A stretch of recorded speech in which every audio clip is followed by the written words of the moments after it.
Hai adik-adik, ketemu lagi dengan Kakak Lydia. Kali ini Kakak Lydia akan mengunjungi rumah ibadah Pura Agung Wira Lokanata yang berada di Cimahi.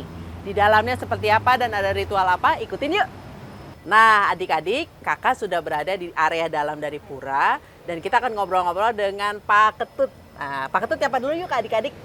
Hai adik-adik semua. Nah, Pak Ketut boleh tolong jelasin ke adik-adik peran Bapak dalam di tempat ini sebagai apa?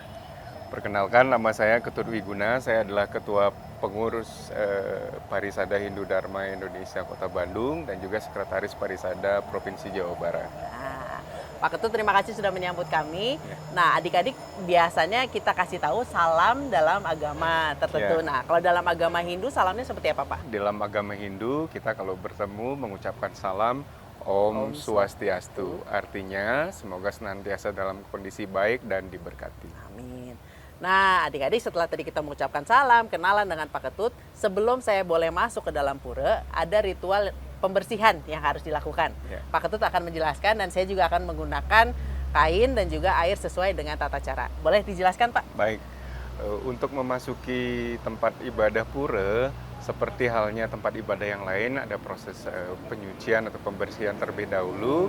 Nah, sebelum pembersihan penyucian dengan air, seperti biasa, kita akan memakai selendang ini. Selendangnya berwarna kuning, melambangkan kesucian atau kebersihan. Oke. Nah, kain ini dipakai, diikat seperti ini.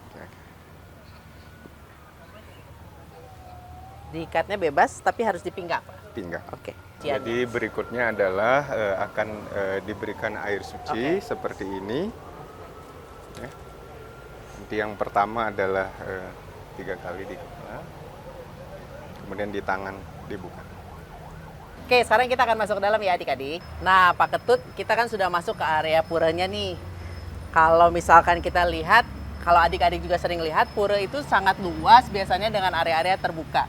Boleh dijelasin nggak ke adik-adik ini ada area apa saja dan kenapa harus seperti ini?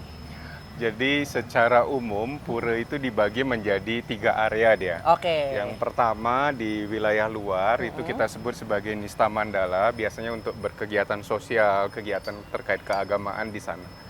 Nah di sini biasanya adalah untuk tempat persembahyangan dan kegiatan lain yang terkait dengan kesucian ya. Pembuatan banten, sesajen yang perlu dijaga kesuciannya dilakukan di sini. Sementara yang di dalam itu adalah Utamaning Mandala. Jadi mandala utama, di sanalah kita melakukan upacara dan juga persembahyangan. Oke. Nah, jadi adik-adik kalau mau masuk ke pura itu ada batas sucinya. Jadi tidak bisa sembarangan masuk kecuali ke area luar tadi Pak ya. Area luar itu bisa melakukan kegiatan sosial. Nah, sekarang kita mau masuk ke area mana dulu nih Pak? Untuk masuk nanti ke Utamaning Mandala, kita melewati pintu gapura yang seperti ini.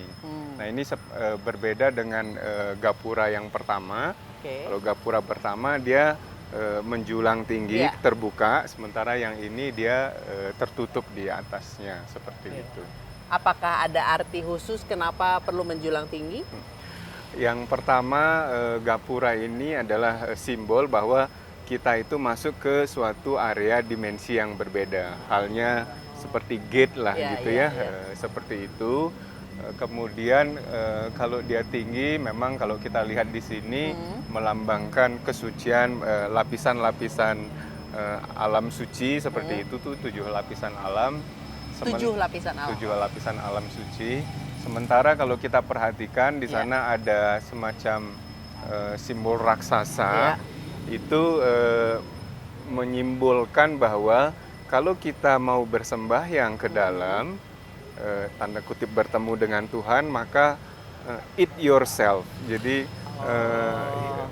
hilangkanlah sifat-sifat fisikmu gitu. Nah, sifat fisik ini memang yang berkaitan dengan badan, berkaitan dengan emosi, energi, pikiran-pikiran gitu. Nah, itu harus dihilangkan sehingga kita fokus berkonsentrasi melakukan persembahyangan di dalam. Mari kita masuk. Oke, nah adik-adik kita sudah berada di dalam dan Pak Ketut akan menjelaskan apa ini dan ritualnya seperti apa nih Pak biasanya. Jadi ini adalah mandala utama. Di sini kalau kita lihat ada beberapa tempat ya, ada tempat menaruh sesajian, kemudian ada tempat pendeta sucinya atau pemangku dan lain sebagainya. Nah, bangunan utamanya adalah ini kita kenal sebagai Padmasana. Jadi Padmasana ini adalah bangunan pemujaan utama di agama Hindu, melambangkan stana atau tempat dari Tuhan itu sendiri. Nah, kalau kita lihat secara fisiknya nih Pak ya, kan ini berarti tinggi menjulang. Apakah semua pura setinggi ini atau memang bagaimana Pak? Baik, kalau ketinggian mungkin masing-masing pura itu bisa berbeda-beda ya, tergantung ukuran pura dan lain sebagainya. Namun demikian secara simbol itu biasanya sama.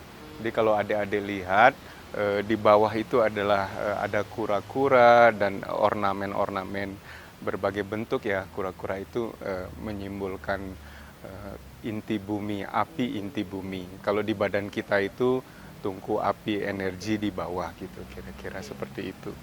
Terus masuk ke atas, ada 2 naga di sana karena secara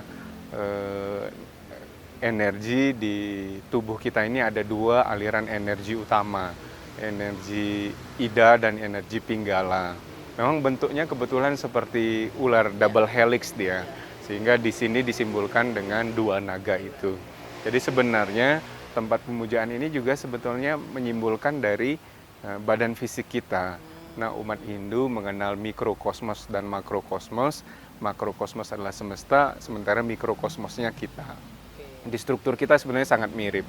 Nah, makin ke atas kalau kita lihat ada lambang air, ada lambang burung, sampai paling atas itu adalah kosong. Jadi ini adalah simbol bahwa di dalam proses pemujaan kita berevolusi dari segala bentuk keinginan, dihilangkan, dikurangi, makin ringan jiwa kita, pada akhirnya di puncak menyatu dengan Tuhan yang tak terpikirkan atau kita sebut sebagai acintya. Makanya bentuknya di sana kosong seperti itu.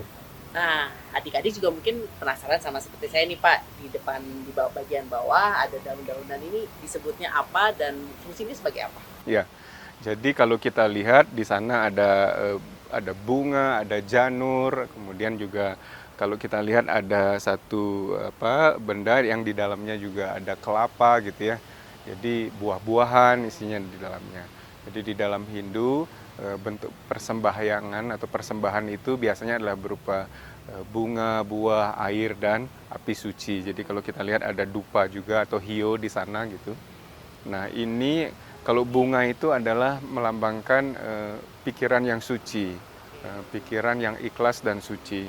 Sementara yang hijau itu disebut sebagai pejati, itu adalah menyimbolkan jati diri, kesungguhan hati kita untuk melakukan doa dan persembahyangan. Sementara kelapanya bentuk elipsoidal itu, bentuk elips, itu sebetulnya adalah lambang semesta sendiri. Jadi Tuhan itu distanakan di sana, di dalam semestanya sendiri gitu. Kalau pemuka agama Hindu disebutnya apa dan biasanya apakah ada kostum khusus? Kalau untuk upacara-upacara besar yang dilaksanakan di sini itu dipimpin oleh seorang pandita. Kita menyebutnya juga sulinggi atau ide pedande kalau kita di sini. Tetapi untuk upacara sehari-hari atau hari-hari raya keagamaan yang rutin, upacara biasanya dipimpin oleh seorang pinandita. Dan memang menggunakan baju khusus juga. Baju khusus, pakaian tersendiri dengan simbol-simbolnya tersendiri. Nah, adik-adik mungkin penasaran juga hari besar dalam agama Hindu itu apa saja Pak dan maknanya apa? Ya. Hari besar di Hindu itu pertama misalnya yang kita rayakan secara nasional itu ada Hari Raya Nyepi. Hari Raya Nyepi ini adalah perayaan hari Tahun Baru Saka, tetapi filosofinya adalah momen di mana kita bermeditasi, kontemplasi untuk melakukan introspeksi diri. Sehingga di tahun baru kita memulai sesuatu yang baru dengan kualitas hidup yang lebih baik. Kemudian ada juga Hari Raya Saraswati misalnya. Saraswati adalah Dewi Ilmu Pengetahuan, di mana Hindu itu sangat mengutamakan pengetahuan. Sehingga dirayakan rutin secara terus-menerus agar pengetahuan itu selain diketahui, dipahami, kemudian diwujudkan dalam kehidupan sehari-hari. Jadi betul-betul melembaga dia di dalam diri kita. hari lain ada juga hari raya Galungan. Di Bali terutama dirayakan besar-besaran. Ya. Tapi banyak hari raya keagamaan Hindu itu spiritnya kira-kira sama. Jadi mengingatkan kita untuk senantiasa ingat dan kembali kepada kesadaran murni, yaitu Tuhan itu sendiri. Nah, adik-adik juga mungkin penasaran kalau kitab suci agama Hindu apa? Nah, kitab suci Hindu itu dinamakan Weda. Weda sendiri asal katanya dari Vid atau Widya yang artinya ilmu pengetahuan. Nah, kita bergeser sedikit nih adik-adik, ada sebuah area juga di sebelah sini dengan ada kolamnya, ada patungnya. Ini area apa, Pak? Jadi kita sebut sebagai Taman Beji. Seperti diketahui dalam persembahyangan di agama Hindu, air itu adalah media penyucian yang banyak dipakai. Ya. Nah, oleh karena itu sebelum media air ini digunakan dalam persembahyangan, terlebih dahulu di tempat ini disucikan dulu. Gitu. Nah, ini disebut sebagai Pura Taman Beji.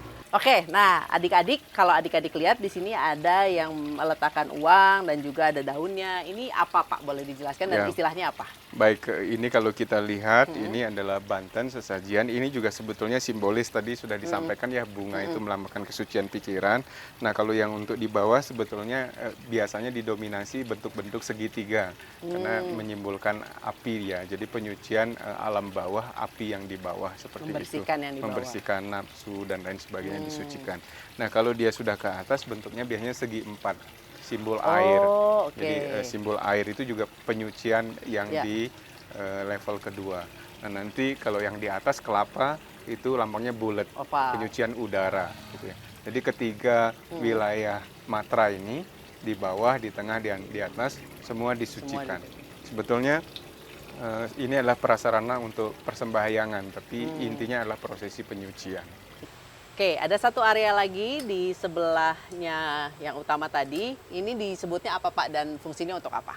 Nah, ini adalah tempat stana dari Anglurah yang ada di Pura Agung Wiralokanata ini. Jadi intinya kalau kita mau masuk ke rumah seseorang, kita harus minta izin dulu ke yang punya rumah. Gitu. Setelah minta izin ke yang punya rumah, baru ke Tuhannya. Gitu. Pak, kalau ini area untuk apa nih, Pak, tadi? Baik, ini adalah balai untuk menempatkan sesajian ya, perlengkapan persembahyangan, terutama kalau untuk upacara besar itu ditempatkan di sini. Sementara ini buat ini pemimpinnya adalah agama pemimpin upacara yang tadi kita sebut sebagai pandita atau sulinggih itu yang utama. Ini juga tempat persembahyangan dengan simbol Ganesanya. Nah, Ganesha itu adalah simbol dari ilmu pengetahuan. Jadi pada saat masuk ke utama mandala itu juga ada pesan lagi agar kita mengutamakan pengetahuan di dalam mengikuti persembahyangan ini. Nah, Ganesha selain sebagai simbol pengetahuan juga sebagai simbol penolak bala, kemudian hal-hal yang tidak suci agar tidak ikut masuk ke dalam mandala utama. Nah, ini adalah tempat pinandita nih adik-adik. Nah, ada yang mau ditambahkan, dijelaskan nggak nih, Pak? Ya, jadi untuk upacara sehari-hari atau upacara-upacara yang sifatnya rutinitas, pemimpin upacaranya adalah seorang pinandita. Beliau memimpin upacara dengan bertempat di sini. Ya, di sini biasanya dilengkapi sama dengan sesajian atau banten, terus kemudian sarana upacara yang seperti bel ini yang kita sebut sebagai bajra. Nah, itu akan digunakan di dalam persembahyangan. Oke. Nah, adik-adik tadi kita sudah berkeliling ditemani Pak Ketut, dijelaskan semua mengenai apa itu pura dan juga ritualnya. Terima kasih banyak sudah menyambut kami di sini. Adik-adik jika ingin mengetahui lebih dalam mengenai agama Hindu bisa tanyakan langsung pada pemuka-pemuka agama di pura atau juga bisa membaca buku ataupun sumber-sumber yang bisa dipercaya. Sebelum kita tutup, apakah ada salam khusus buat adik-adik?